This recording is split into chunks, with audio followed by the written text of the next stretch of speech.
Welcome to this computer-aided drafting class. We will continue in this class to discuss about various modify panel commands. In the previous class, we have discussed about uh, move, rotate, copy, mirror, these sort of commands. And the video has already been shared with you. In today's class, the focus is on certain other modify panel commands, which are stretch, scale, array, these sort of things. So we'll discuss about what these commands actually do, what is their purpose, how do they function, and where these sort of commands can be applied. You are already aware that these modify commands only work when there is some already existing geometric entities, drawn objects present in the um, drawing window. Obviously, if you have nothing here in this drawing window, then what is supposed to be edited or what is to be modified?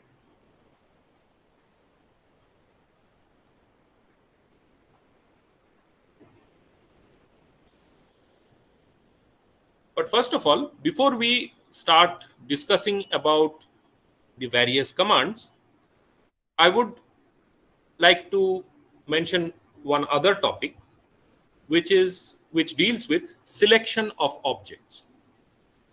Till now, what we have done is we have clicked on objects. We have brought the cursor over to the object. You can see that now the cursor is over the rectangle. So the rectangle edges are now highlighted, or you can say it appears bold. When you click on that, then it gets selected. Now it is shown in blue. So that is how we have selected objects till now. Object selection is obviously a very important aspect of doing any kind of work in AutoCAD. There are other ways to select objects as well. You can create a window to select an object. In fact, there are two different window types, or you can say two different ways of selecting objects. One is called crossing selection. The other one is called window selection. What is the difference? I'll show you. So if I click anywhere in this window, drawing space, I have already clicked, and now I'm moving my cursor towards the left. So I'm moving from right to left by moving the mouse. You can see a green sort of rectangle bounded by some dashed lines has appeared over here. This is known as a crossing window. Any object, any entity that it crosses or intersects with, that is going to be selected. So if I continue like this, as soon as it crosses the circle you can see now has become bold. The outline of it has become thicker. That means if I now click again and end the crossing selection, the circle is now selected. This is known as the crossing selection or crossing window. So what is to be done? Click anywhere within the drawing space, move from right to left, move your mouse from right to left, and anything that it crosses or touches or intersects will be selected. You can see that the rectangle is completely within that green rectangle, green window, whereas the circle just touches it here. Or if I take it just a little bit further up, it intersects with the circle. Now, if you by clicking and the crossing selection now, you see that these two objects are selected. So this is known as the crossing selection. The counterpart of it is known as the window selection, where you click anywhere within this drawing space. Now move your cursor mouse towards the right, and you can clearly see the difference now. Here I have a bluish rectangle with edges which are solid. Previously, it was a green rectangle bounded by dashed lines. Here, it is a blue rectangle bounded by solid lines. So if I take this like this, you can see that it has already intersected with the circle. It has already intersected with the rectangle, but those are not yet highlighted. That means if I end the command here, none of them are going to be selected.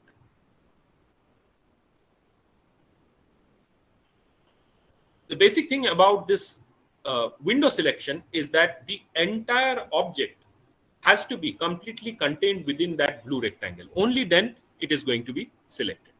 So let me show you. I'll click here, move my cursor towards the right, from left to right. You can see that it has already intersected with both the circle and the rectangle, but not yet selected. Now see what happens. The rectangle is now completely within the blue selection window. And that is why the rectangle is shown in thicker lines, thicker edges, while the circle is not completely within that window. So it is not going to be selected. So if I click here, you see that the rectangle is selected only, not the circle. So there is a basic difference between the crossing selection and window selection. There is also other ways of selecting objects. Here what we did is just click and move the mouse. I'm not holding the click button. We can do that also. If you do that, then what it creates is what is called a lasso. I'll show you here. So I'll click here. And now with the left mouse button pressed down, I'm moving my cursor.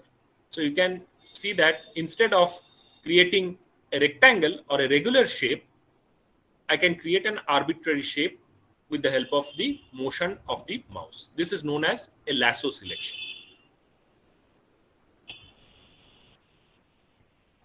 If I move it from, after clicking, if I move it from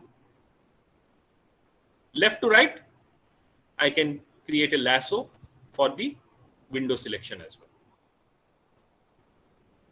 So just to clarify, if you just click, leave the mouse button, and then move your mouse and the cursor correspondingly, it creates a rectangular window. If you click and hold the button, and then you move your mouse as well as the cursor, then it creates a lasso. So that is all about selection. I have shown you 3 different types of selection techniques. One is just by clicking on the object. One is by crossing selection or window selection. And the third one is known as the lasso selection. So now we move on to the first command that we will be discussing about, which is the stretch command. Where is this stretch command?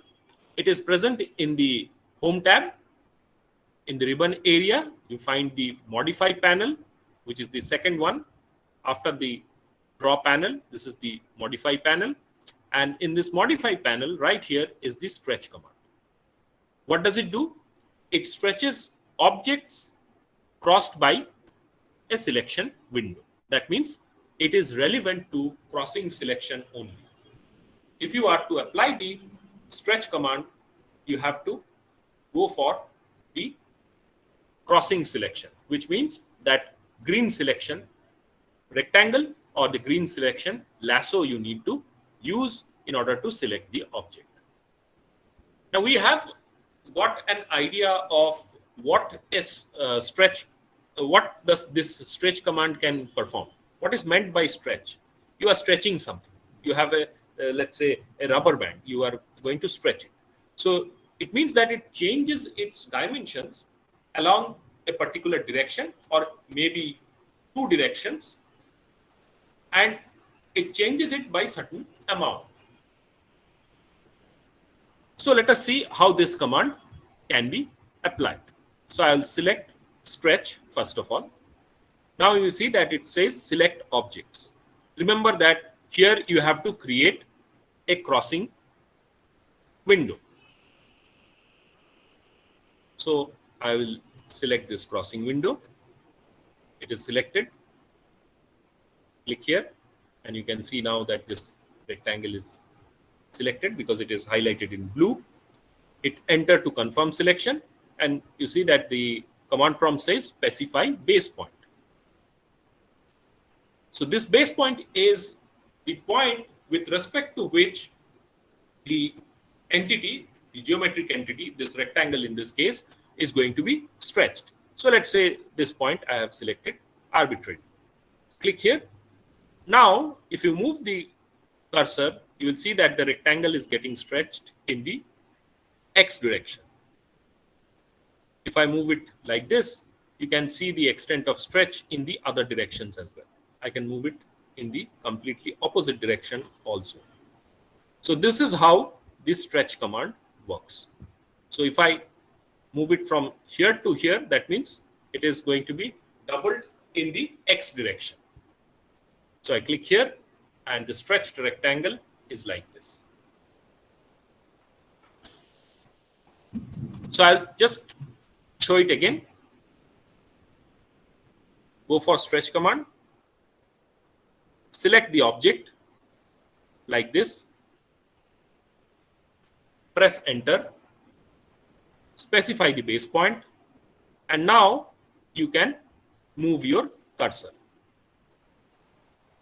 So you can see that the object is getting stretched in one particular direction. But do notice that this stretch is not exactly similar to what I did in the previous case. Is it? In the previous one, both the vertices were moving. Here, only one of the vertex of the rectangle, one of the corner points is moving. So let me just keep it like that and press escape, and I'm not going to complete this command. So why does it happen? Actually, this stretch command is executed or performed with respect to the vertices. So whatever the number of vertices that you have selected, those will be moved. This rectangle has got 4 corner points, 4 vertices. So if you select one, then that particular vertex will move. If you select 2 of them, then those 2 will move. The other 2 will remain fixed. If you select 3 of them, then those 3 will move. 1 will remain fixed. I will demonstrate this. Go to stretch. Select only one vertex. That means that only one vertex is contained within this green rectangle. So that is the selection. Press enter. Specify any base point, and you can see that only that corner point is moving. It is moving in X as well as Y direction. So that means the stretching is performed with respect to that vertex only. So if I click somewhere, say around here, it will take up a new shape. The stretching is accomplished with respect to that only single corner point. I'll go to stretch again. And this time, I'll select these 2 vertices. The 2 left-hand corner points are left out. Press enter. Specify the same base point. And you can see that now both these corner points on the right are moving. And with respect to that, the object changes shape. It is getting distorted or stretched.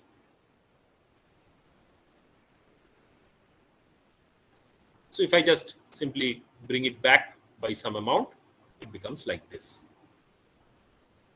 So that is what happens if I select 2 vertices.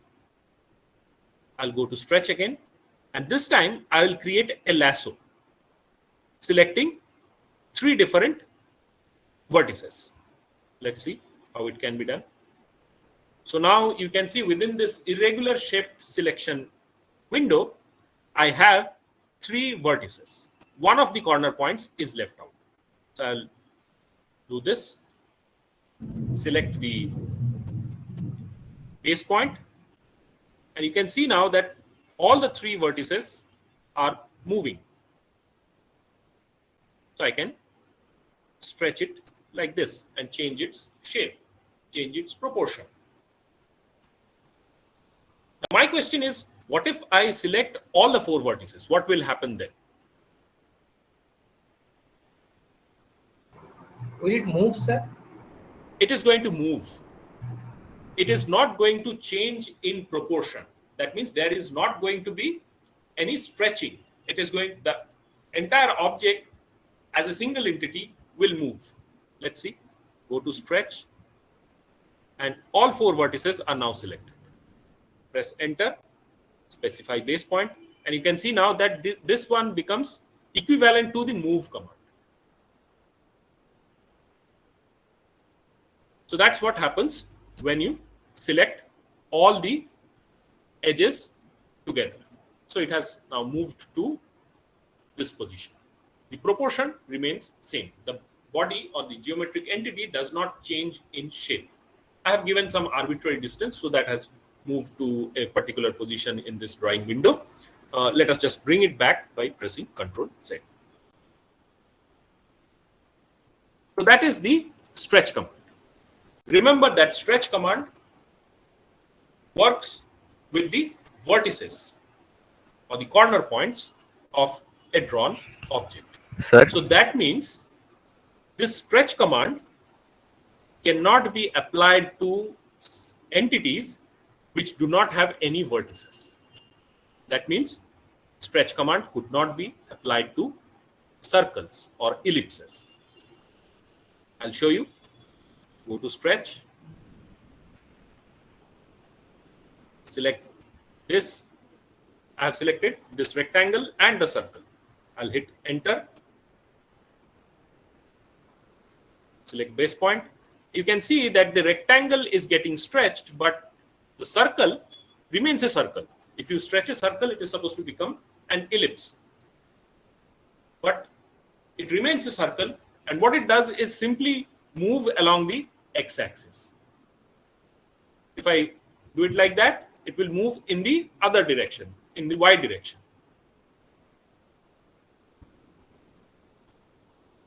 So remember that stretch command cannot be applied to geometric entities which does not have any vertices. So that means it will not work for circles and ellipses. Any questions? Sir, how to bring the figure back, like you brought that trapezium? From this trapezium back to a rectangle? No, sir. To bring back to its original position. I just pressed Ctrl Z, undo. Okay, sir. I didn't do anything special. So that because the distance I had given was arbitrary, just clicked somewhere and it went over there. So there was no way to bring it back to its original position by giving commands. So just do undo, and that will solve the problem. Okay, sir. Okay. Sir, Next, how to leave yes. a command without ending it? Press escape. Simply press escape. Sir, when sir, enter R escape এর মধ্যে ডিফারেন্সটা মানে enter যে টিপে দিচ্ছি সঙ্গে সঙ্গে ওটা পুরো বেরিয়ে যাচ্ছে কমান্ডটা, এন্ড হয়ে যাচ্ছে। হ্যাঁ, তোমার এন্টার দিলে হচ্ছে তুমি অ্যাকসেপ্ট করলে command is going to end. Okay sir. Okay. Okay, sir. Escape means you can escape from any position. Suppose I have taken stretch, I have selected this, I have given the base point, and I'm trying to move it. But at this point, I realize that I do not want to complete this command. I have made some mistake. So I'll just simply press escape and it will go out of the command. You can see that it says cancel over here. Just see above the command prompt, it says cancel. So that means the command that was active now cancel. Okay, so let us move to the next command. The next command is scale command. Again, we have a very good idea what scaling is. It increases or decreases the size of the object without changing its proportions. So the rectangle will remain a rectangle, a circle will remain a circle, and so on. But its size is going to change depending on a given scale factor. If I want to make the circle double, its dimensions double, then I have to provide a scale factor of 2. If I want to make this rectangle half of its previous size, then I have to provide a scale factor of 0.5. So where is the scale command? Again, in the modify panel, just beside the stretch command, there is the scale command. And what does it do? It enlarges or reduces selected objects, keeping the proportions of these objects same after scaling.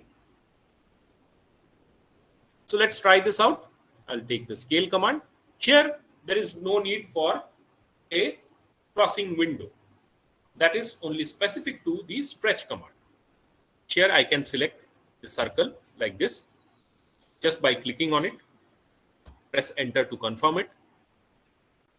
Specify base point. The scaling will be done again with respect to a base point which will remain fixed. Based on that particular point, the other parts of the object are going to move depending on what kind of scale factor you are providing. So I'll select this as the base point, and you can see that now if I move my cursor, the circle becomes smaller here, larger here. And in the command prompt, you see that it says specify scale factor. So let's say a scale factor of 2 is provided, and you can see that it has increased. Suppose previously the radius was 15, now the radius would become 30. The opposite thing could have been done as well. So if I go to scale, I select the object, press enter, specify the base point. Okay, let me specify this base point for a change. So that is the base point. And you can see that with respect to that base point does not change position. That remains fixed with respect to the coordinate system provided here. So that is remaining same, but all the other points are moving. How much they are going to move, that is determined with respect to this scale factor. If I now provide this scale factor as 0.5, enter, it becomes smaller again. Goes back to the original size. I had given a scale factor of 2 and then given a scale factor of 0.5. So it comes back to its original size. Sir, can you show it once? Sir, actually, I lost my internet connection. Okay, I'll show it. So go to scale, select an object. That means maybe this rectangle is selected. Press enter. Specify a base point. And now you can see that the preview of the rectangle, scaled rectangle, appears. It is only waiting for the confirmation of the scale factor. If I give a scale factor of say 3, the rectangle becomes larger like this, quite a bit larger. If I want to scale down, that means reduce this size of the object, and go to scale, select the object, hit enter, specify the base point, and now put say 0.25. So I want to make it 1/4 of its original size. Press enter, and you will see that it has reduced in size but retained its shape. It remains a rectangle. the proportions are maintained. If you want to increase the size of the object, your scale factor should obviously be more than 1. If you are going to reduce it in size, then your scale factor has to be between 0 to 1. If you give a scale factor of 1, it does not change in size. So that is all about the scale command. Questions? No. Okay, let me ask you a question. If I have a line like this, can I stretch it? What can I do to stretch this?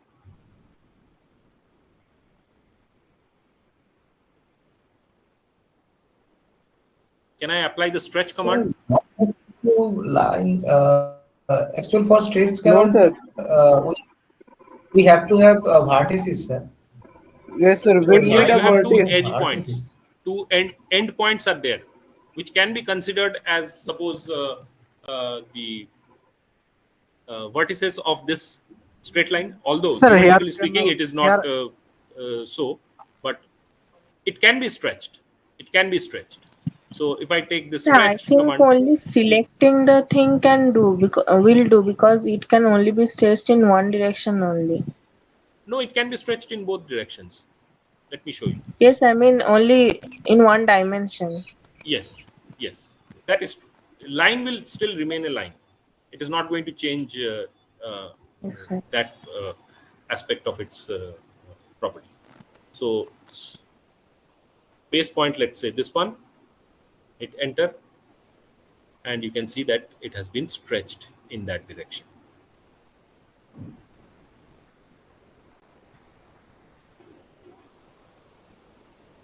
So let me just delete this.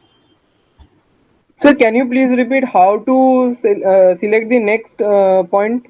Next point means I'm in the stretch command. I'm actually trying it on the CAD, but I am not able to select the second point. It's rotating the entire thing about a single point only. which command you are talking about? Stretch command?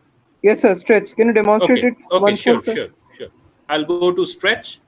Let's say take this rectangle. I have selected these two vertices. Press enter, specify this base point. So the base point is specified. Now you see that specify second point. It can be specified with respect to relative command. I was previously clicking on this window arbitrarily. That's why this trapezoid shape came quite arbitrary. So if you know that by how much you want to stretch in the x direction and how much you want to stretch in the y direction, it can be provided as per the relative command. So I will write at the rate. Let's write 25, 0. So you see that from the base point, it has been stretched by a distance of 25. I'll show again. Yes, sir. I got it, sir. Okay. It's working now. Okay. Okay. So Thank you. just put the relative command. For demonstration purpose, I was just giving the input arbitrarily, clicking anywhere in the window. But to give specific amount of stretching, you will obviously have to provide the correct numerical value using the relative command. Okay, should we move on to the next command? yes, sir. Okay. In order to do so, let me just demonstrate another command, which is known as pan. Pan means you can just shift the entire drawing space to clear up some working area. By the way, it does not zoom anything. It just shifts or moves the drawing space around as per your requirement. Whenever you press or enter this pan command and hit enter, you will see that the cursor will change to a hand. Then you click and this hand will close as if gripping the drawing sheet and move it around. So you can move it around like this. So it's a very useful command to have, and maneuver your drawing space it becomes easier with this pan command. You also have the zoom command as well. It can be very simply used by moving your mouse wheel. If you scroll, then it zooms in. If you scroll in the opposite direction, it zooms out. There are other aspects of the zoom command as well. You can press zoom or write zoom in the command prompt, hit enter, and you will see that a lot of different options will come up here. So zoom extends. So if I press E for extends, that is the first letter of this command, and hit enter, all the objects that are present in this drawing space will be shown in the single window. The zoom will be set in such a manner that all the objects that are present will be shown. Another useful zoom option is all. So if you write all or simply press A here,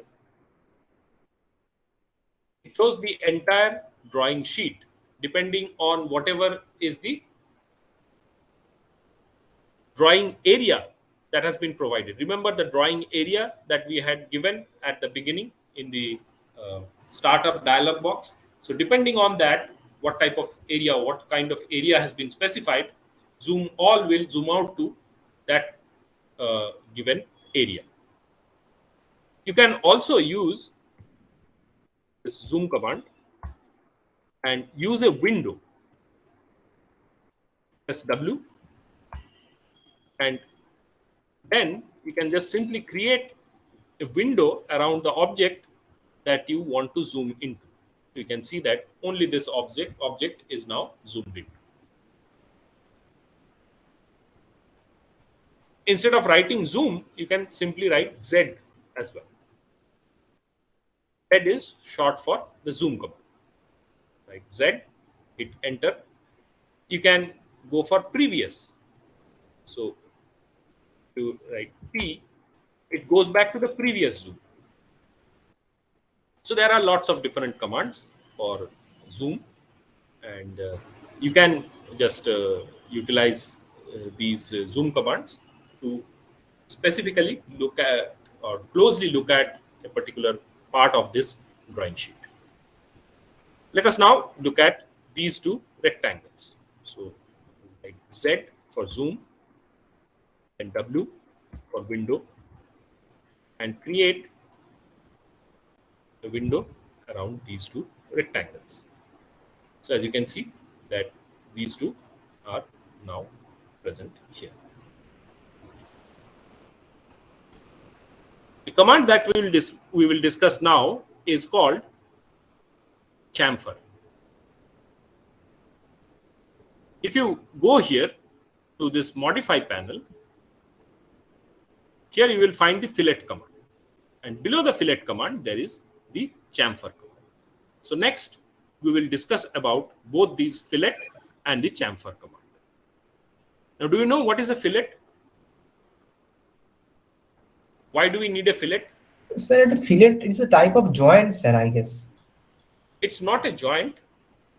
When you have a sharp edge or a corner in, say, any given machine or any component, then there is a chance of certain accidents happening. If the operator is not careful enough while handling that sharp-edged object or machine, he might hurt his hand or hurt himself. So that is a problem. You want to avoid that situation. On top of that, if you have sharp corners or sharp edges, then it gives rise to a phenomena which is known as stress concentration. You will learn about stress concentration in later design classes, but I can say that stress concentration is a particular phenomena where there is localization of high stresses. Yes, sir. That's why I think because the plane windows are oval and not square. Yes, exactly, exactly. It That is caused why some we. severe accidents in, I don't remember the That's model, true. but some plane That's true. crashed. That's true. Because corners usually give rise to stress concentration, high stresses, and high stresses means if it goes beyond, say, yield point or the breaking point, then cracks will develop from there. And once cracks develop, then that also gives rise to further stress concentration, and the level of stresses goes on increasing. Specifically, if it is a brittle material, even in case of ductile materials, if you have repeated loading, fatigue loading, then also it causes a type of stress concentration. And due to that, quite a lot of fatal failures have happened previously, as your friend pointed out. Anyway, so the the point I'm trying to make is that you usually try to avoid sharp edges and corners in mechanical objects, components, or machine parts. So what can be done? Sir rounded Provide a করে rounding, provide a rounding, a radius is provided, and that is what is known as the fillet. The fillet radius is the radius of the rounding that is provided. You can also uh, bevel the edge, that means simply chop off some material from that edge and make it a smooth one. So that is known as chamfer. Beveling the corners or edges of a mechanical object is known as chamfering. So these two are very important, say, commands that are present in the modify panel. Let us now see how these can be applied. Let's look at the fillet command first. So this is the fillet command. You can see that it rounds or fillets the edges of objects. So select the fillet command. It is quite easy to apply, in fact. Select the first object. Select the first object. Command prompt says select second object. I'll select the second object. But the problem is nothing has happened. You can see that there is no rounding of this edge. So something must have gone wrong here. So what is wrong? Let us just try to investigate. So I'll go to fillet command again, and let's look at the different options here within this square bracket. One option here is radius. So let's put in R. Bring up that radius option. Here you see that it says specify fillet radius, and within the bracket, the default value is given. The default value right now is 0, and that is why we did not have any kind of filleting or rounding when we applied that command previously. So let's change this fillet radius to some finite value of 5. Press enter. Now we have come back to the previous prompt of select first object. So first object is selected, second object is selected, and now you can clearly see that this edge, this corner has been rounded. So that is how the fillet command works. I'll demonstrate it again. Go to fillet in the modify panel, check the radius by typing in R and hitting enter. If you want to change it, specify the fillet radius. Let's say I make it 10. Select the first object and then select the second object. Now you can see that this fillet has got a larger radius, obviously, than the previous one, because I have changed the fillet radius. There are other different options within the fillet command also. Let us have a look at those commands, those options. There is an option called trim. If I put T here and hit enter, you will see a prompt called enter trim mode option. Trim or no trim. The default was trim. So the examples that we have seen already are with the trim mode option. What if I select N, that is no trim? Enter. Go here. Select the two objects, and you can see the corner now. It is distinctly different from what happened previously. The corner has been retained. It has not been removed. The rounding has been provided, but the corner is still present there. We have previously seen the trim option. If we apply the trim option here, then we can obviously remove the corner. I'll show you. Go to trim, select cutting edge, press enter, and then remove the parts that you want to remove. Now this becomes exactly equivalent to what was done previously. So that means you can choose the trim option, whether to trim out the edge or to retain the edge. If you want to retain the edge, still provide some rounding, then you have to go for the no trim option. In fact, as part of this fillet command, a module for the trim option is, or the trim command is already embedded into it. So if you select the trim option, automatically it will be, the edges will be trimmed out. If you select no trim, then those edges will be retained, but there will be some rounding provided. Now, physically, that cannot be done, obviously. It does not have any parallels with the what is done physically. Actually, if you want to provide a fillet radius, obviously, you will need to remove the edge. But while drawing, sometimes these sort of things may be required. So that is why this trim and no trim option is provided. So finally, let us just again do this fillet. Go to fillet. You can change the radius or the trim no trim option by using these two parameters given here, the radius and the trim option. Otherwise, you simply select these two and the fillet will be provided. By the way, here also you can see that the no trim option is still active.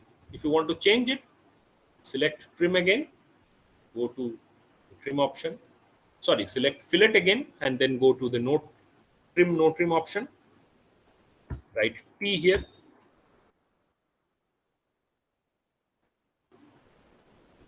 and there you go. There is a multiple option as well. Go to fillet, press M, enter. And now you can consecutively provide the trim. So one is already done, and you can see that it has not yet gone out of the command. So that is the advantage of the multiple option. So again, it says select first object. So I'll select the first object, the second object. Press enter to end the command. So that is how the trim command works. Next, we'll look at the chamfer command. This chamfer command also is very similar to the trim command, but the only thing different is that it will provide some beveling of the edges. So I have selected the first line, selected the second line, and again you see that nothing happens. That means there is some parameter, some option that needs to be changed. Go to chamfer. There is an option called distance. Put in D, hit enter. You can see that it says specify first chamfer distance. It is set as 0. Let's put it as 5. Specify second chamfer distance. Put it as 10. Hit enter. Now you select first line, select the second line, and you can see that this corner has been chamfered. What is 5 and 10? They are the distances from the corner point to the starting of this wavelength along the first line and along the second line. First one is the first chamfer distance. The second one is the second chamfer distance. Remember that I had given a first chamfer distance of 5. So this distance is smaller than this distance, which is 10.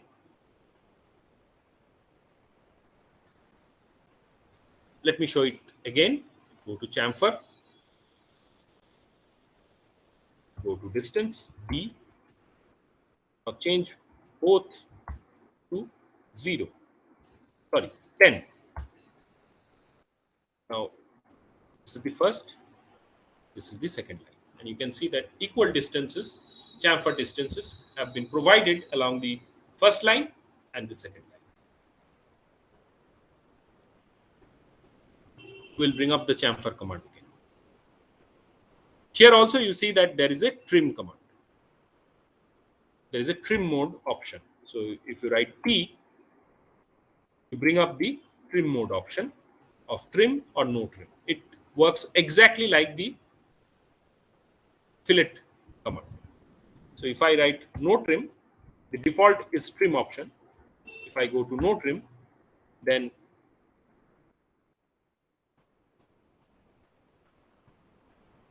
you can see here that this bottom corner beveling is provided. This angular line has appeared, but the corner is still retained. If you want it like this, then you have to go for the trim option. So simply doing this will also convert it to the previous chamfered edge. So select this one, hit enter, trim it out. But instead of doing that, you can do it inside the chamfer command itself. So that go for chamfer, go to trim mode option, and provide no trim, N. So you see that the corner of the edge has not been, the edges have not been trimmed out, although this beveling has been provided. In chamfer, there is also an angle option. Go for angle, then you see that first of all, you have to provide the chamfer length on the first line. This is the first chamfer distance.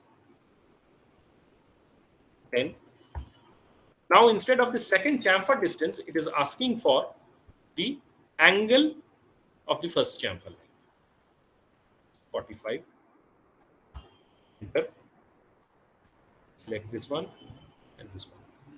You can see that it has been provided. Because the no trim option is on, the edge has not been trimmed out.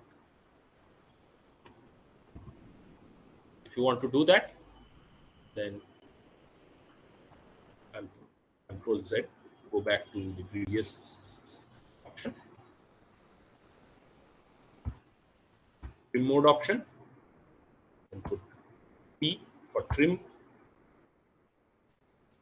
go for angle, A, length, let's just say 10, and the angle is 30 degrees.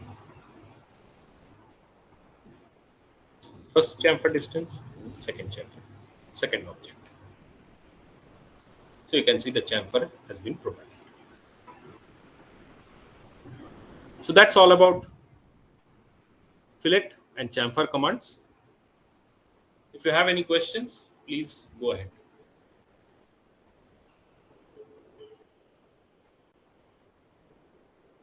No questions? Hello sir Yes, বলো। Sir একবার শেম্পার করার পর ওটাকে edit করা যাবে না? After one you have provided, then you cannot do anything about that. You can obviously go back and press undo by doing Control Z, but once it is done, then you cannot edit it.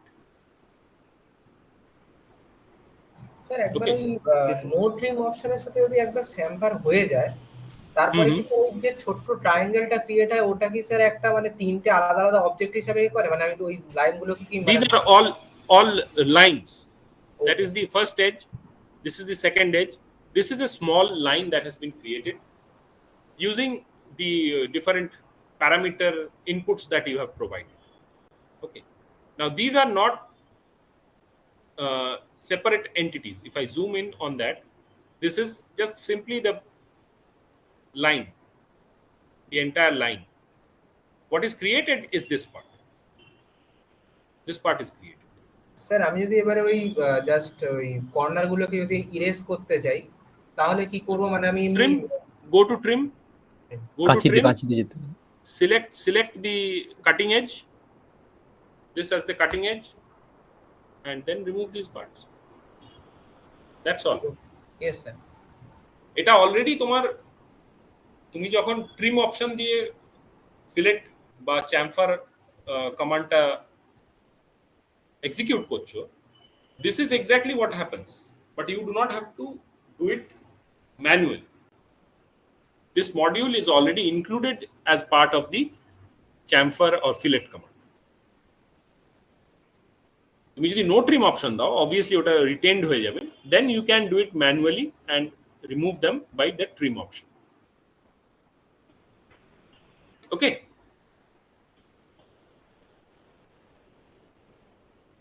Is it clear? Yes sir Okay.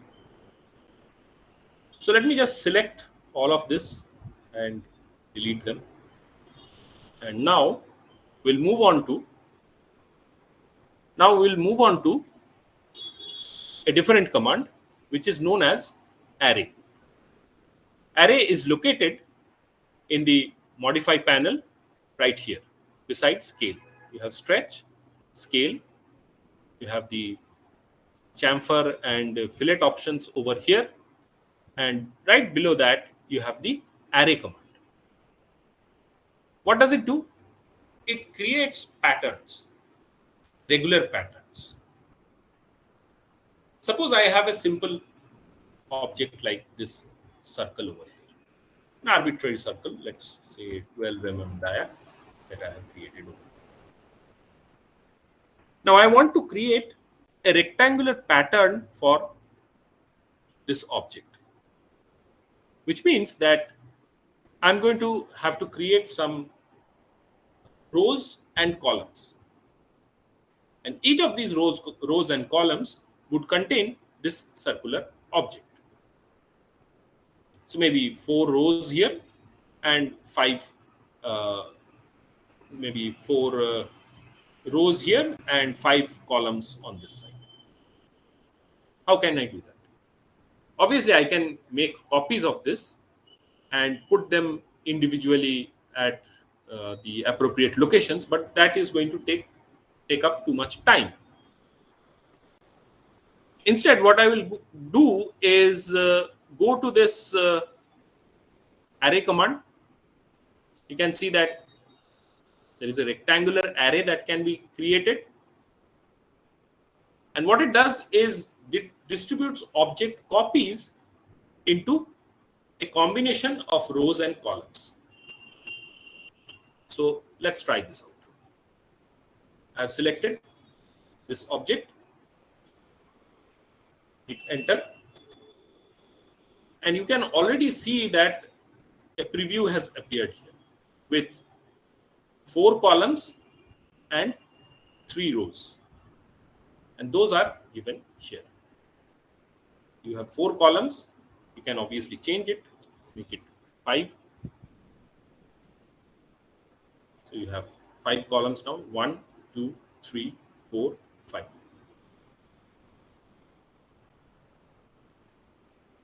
You can also increase this, make it 4. So you now have 1 row, second, third, fourth, 4 rows and 5 columns. So it's a regular rectangular pattern with some definite distances between the rows and the columns. These are called row offset and column offset. They can also be specified. That means Here you have the between option. Between means the distance or the column spacing. Column spacing is this distance between two consecutive columns, this one and this one. So let's increase it to 50. You can see that the distances between the columns have increased. Similarly, you have row offset as well. Below the rows option, you have between. What it does, it specifies the distance between rows. So what is the row distance? These are the row distances. And they are evenly distributed. That means they are equally spaced. Let's make them 50 as well. It will increase their distances. And you can see that now these distances, that means perpendicular distance between the first row and the second row is 50. You also have a total distance. What is this total distance? Distance between the first column and the last column. For the rows, it is the distance between the first row and the last row. So if there are n rows, then there are n minus 1 gaps. And you have already specified what is the distance between two such rows or columns. So n minus 1 multiplied by that distance would give you the total distance. You can see that there are 5 columns here. That means n minus 1 is 4. The distances between each of the columns, 2 of the columns, is 50. So 50 multiplied by 4 gives you 200. So any one of or any two of these parameters can be specified to create a rectangular array. For example, I can provide the spacing between two consecutive columns and the total distance. That will automatically get the number of columns. I can also provide the number of columns or number of rows specifically and the total distance. That means the distance between the first column and the last column. So obviously, what is the distance between two consecutive columns will be calculated. So what I mean to say is that out of these 3 parameters, 2 are independent, 1 is a dependent parameter. So you only need to specify or define 2 of them to create an appropriate arrow.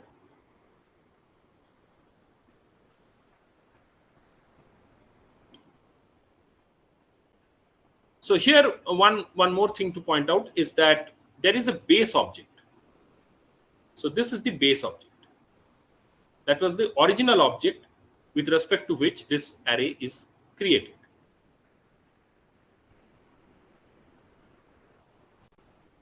There is also provision for creating 3-dimensional arrays. You have a level over here. So columns, rows, as well as levels. But obviously, we are restricting ourselves to 2-dimensional plane, 2D drawings only. So at this point, this particular levels option is not really relevant to us.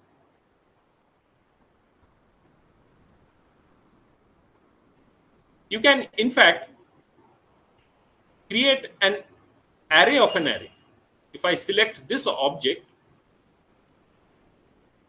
and let's say we have 3 columns, 2 rows with distances of say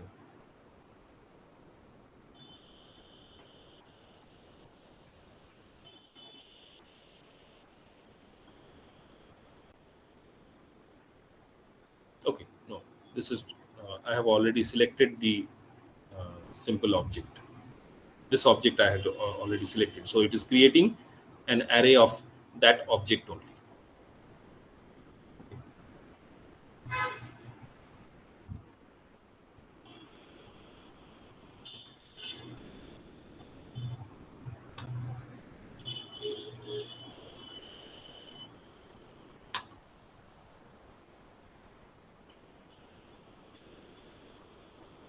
Okay, let me try it again.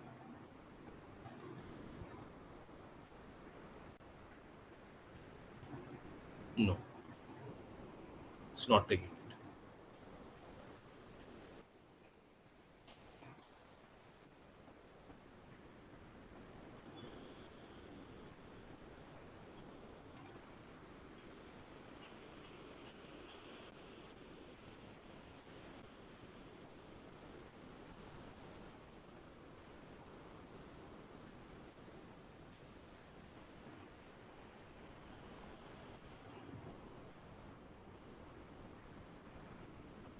No, that is not happening somehow at this point. It is not associative at this point.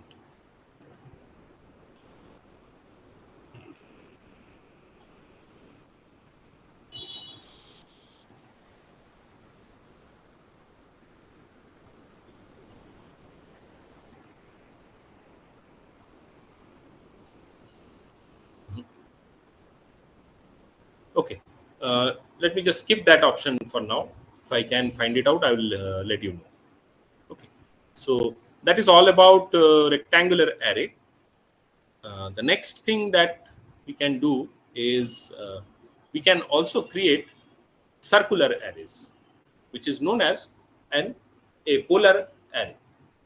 It evenly distributes object copies in a circular pattern. Previously, it was in a rectangular pattern. Now, we will create copies in a circular pattern. Let me just create this circle here. And in order to demonstrate, let me make this arrowhead.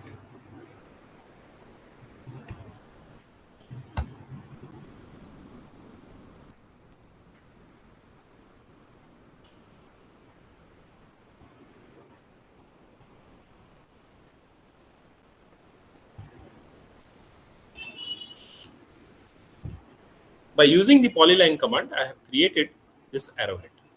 And I want to create a circular array of this arrow.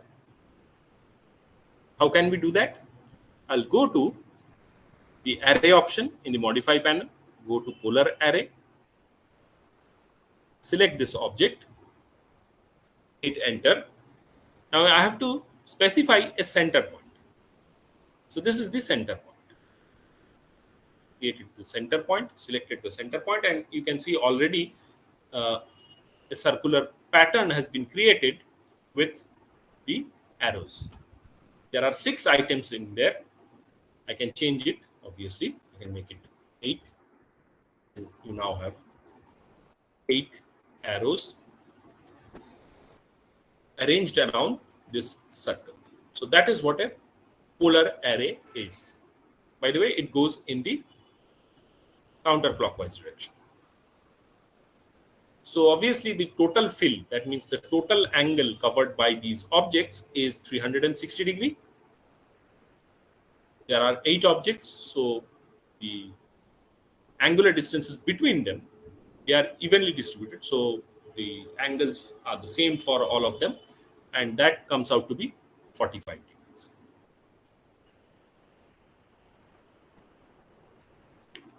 I can change this total angle to 180. What will happen? These 8 arrows are now arranged in a sweep of angle 180 degrees. Starts from here, ends here. So 180 degrees. What's the angle in between?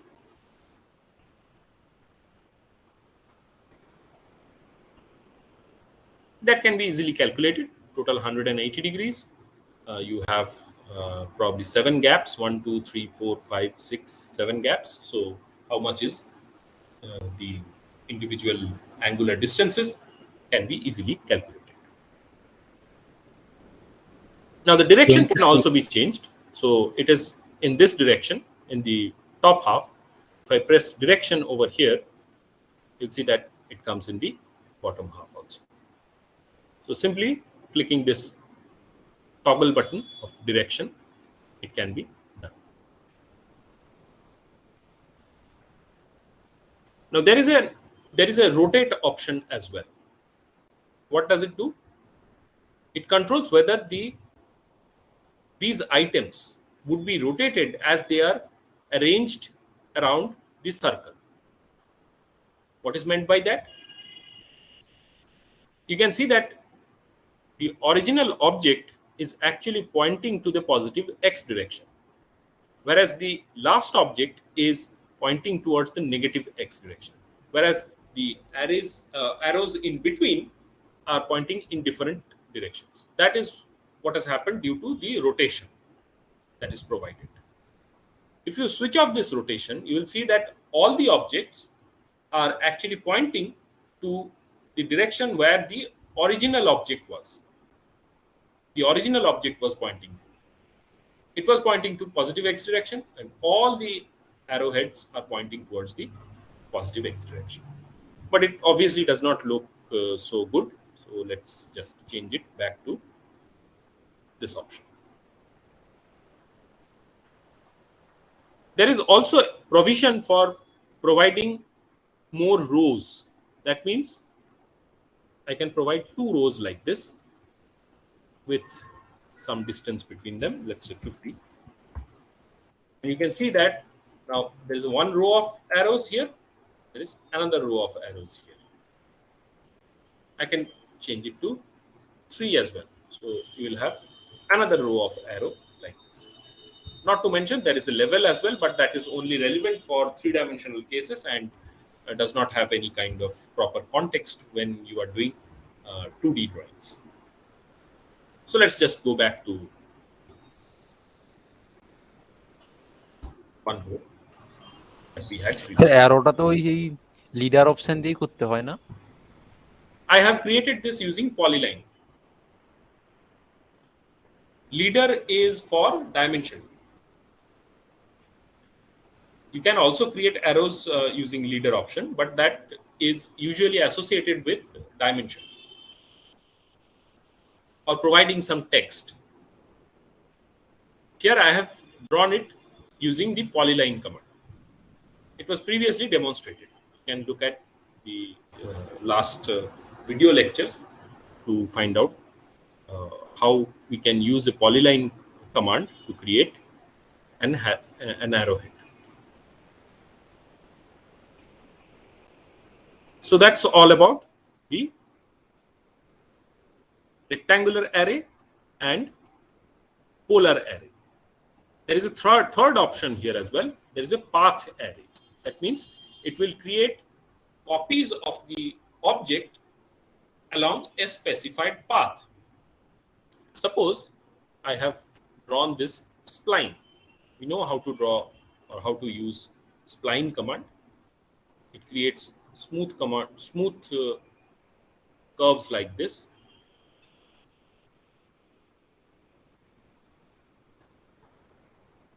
So you can see that this is what is created. So it's a smooth curve, and at the start of this curve, let's put a circle like this. Now if I go to the path array, it will ask for the object which is to be copied. Press enter, and it will also ask for the path curve. This is the curve, and you can see that along this curve, along this path, the objects have been created like that.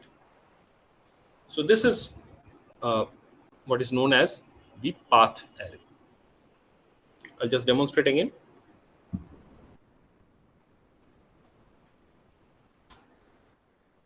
Go to array, select object, press enter, select path, and you see that different options are provided. And here you can change the distances. If you make it 40, you will see that the distances have increased. You can also add rows to this. So another row is created like that.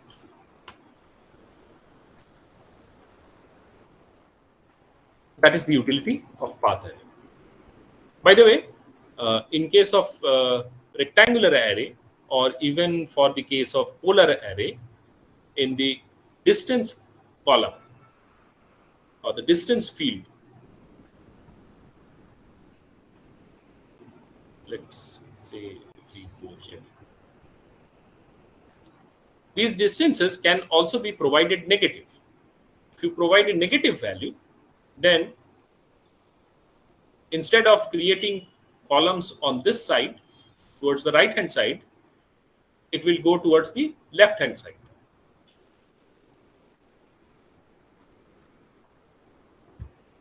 Let's say I put -50. So now it is on the left hand side. This is the original object, base object. If I put this as -50, then the objects or the rows will be created in the downward direction. You can see.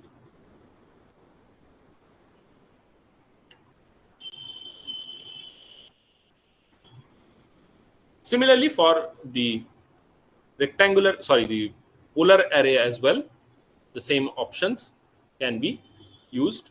That means you can provide negative angle, and then it will go in the opposite direction. Instead of going in the clockwise direction, or counterclockwise direction, it will go in the clockwise direction. So that's what happens if you provide negative inputs. So that is all for the array command. Let me just clear up this space. And next, we will discuss about the break and join commands. I think we have already discussed about the join command in one of the previous classes, but now we can talk about the break command. I have created a simple straight line over here, and I want to break it into two segments. So this is the command which is useful for this break at a point. So it breaks the object at a single point. Select this command, select the object, and then let's say I choose the midpoint as the first breakpoint. So what happens now here is that you have two line segments instead of one. So this is the break at a point command. Let's create another line.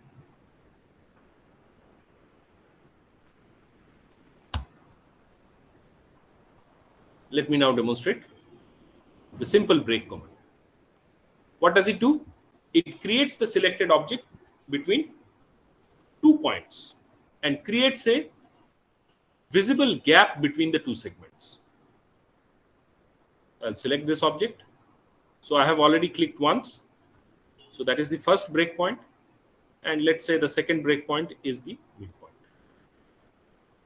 So you have a visible gap between these two line segments. This is break at a point. There is no gap between the two line segments. This is the simple break command, which breaks an object at 2 points and creates a visible gap between the two line segments. It can also be applied for rectangles or any other kind of objects. Go to break, select object, and now you can see that I can select a second point. We have this broken object here.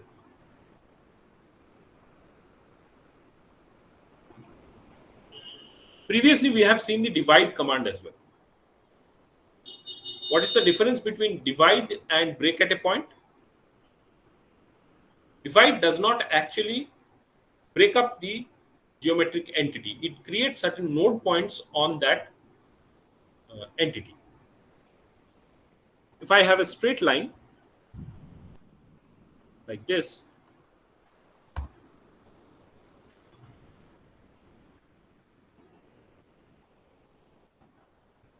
let's use the divide command on this.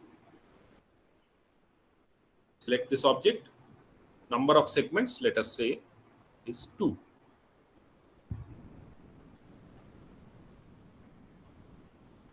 it has already been divided, but the line is still a single entity. Let's go for P type, change the point style.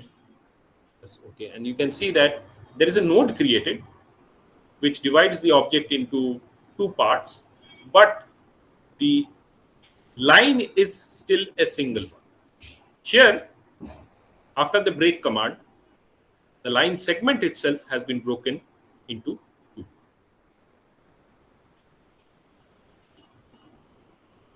So that is the difference between these two commands. There is also a join command. This is the join command.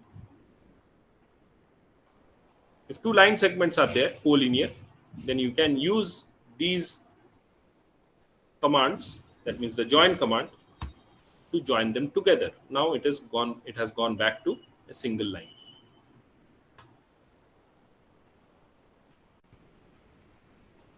I have three line segments like this, individual lines. Go to join, select 1, 2, and 3, press enter. Now these will be joined together into a polyline. If the line segments are collinear, they are joined into a line. If they are not collinear, such was the case here, then they are joined together into a polyline. So that's all about the break and join commands. Any questions?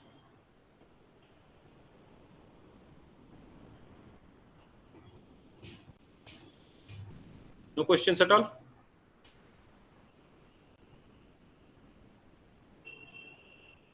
Sir ওই explode command আর break কমান্ডটা মানে ডিফারেন্সটা হচ্ছে এক্সপ্লোডটা শুধুমাত্র আমরা ওই পলিলাইনের ক্ষেত্রে use করতে পারবো, শুধুমাত্র পলিলাইন নয়, compound objects, compound objects. Break can be applied on any kind of object, even a single entity. In fact, single entity is the one where it is applicable. So no further questions? Then what I will do is I will show you the second problem sheet. This is the problem sheet. You can see lots of different problems are given here.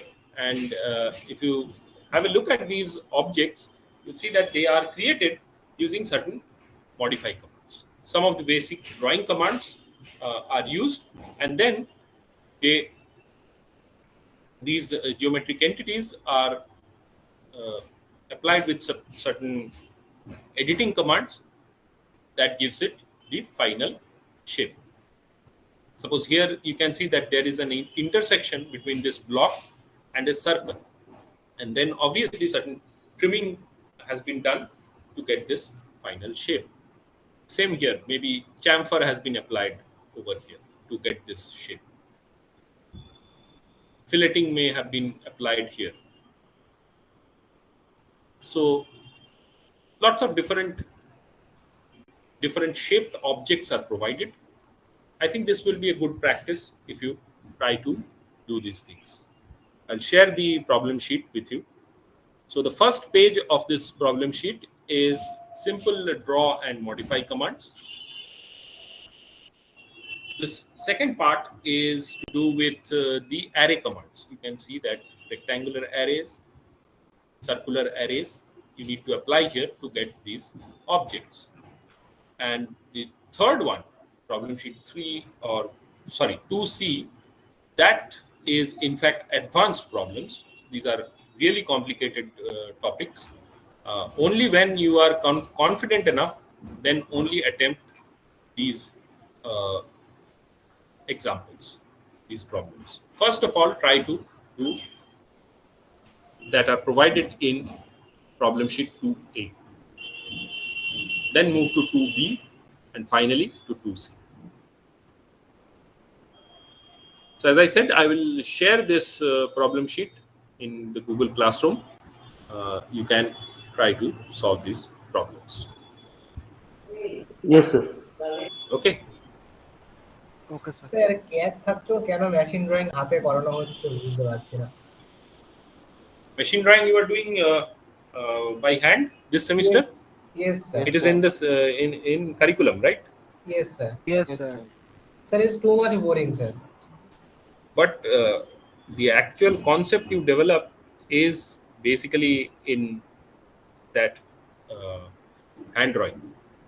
So you have to do that quite. Sir এটাই এটাই আমাদের শেষ না হাতে করা, না আরো আছে sir? Probably there is one more. I'm not sure. This is second year, first sem, right? Yes Yes sir. sir. Maybe there is one more. I'm not sure. But definitely there is a machine drawing 2. Machine drawing 2 is there, but that would be in CAD mode. Sir এই যে ক্যাটটা বুঝতে পারছি, কিন্তু এত sir option আছে না, মানে যখন তখন ভুলে যাই। এই আমি নোট করছি AutoCAD এটা না। হ্যাঁ আমি ওই কারণে হ্যাঁ নোট করে নিচ্ছি। There are a আমি huge number আমিও of লিখে রাখি, options. আমিও খাতায় লিখে নিই There are sir. huge number of options. Means there is no end to it. Means it's still getting updated. There is no limit to what you can do with AutoCAD. And that is the advantage of this. At the beginning, when you start off, যখন শুরু করছো তখন এটা একটু overwhelming লাগে, কত রকমের different commands রয়েছে। But with practice, what you will see is that হ্যাঁ, you মানে will learn প্র্যাকটিস to করতে appreciate the versatility of this software. There is nothing there that you cannot do. You can just search in the internet, the type of objects that people may make with AutoCAD, and it's really fascinating, the kind of things that people make. So any other questions? Okay, maybe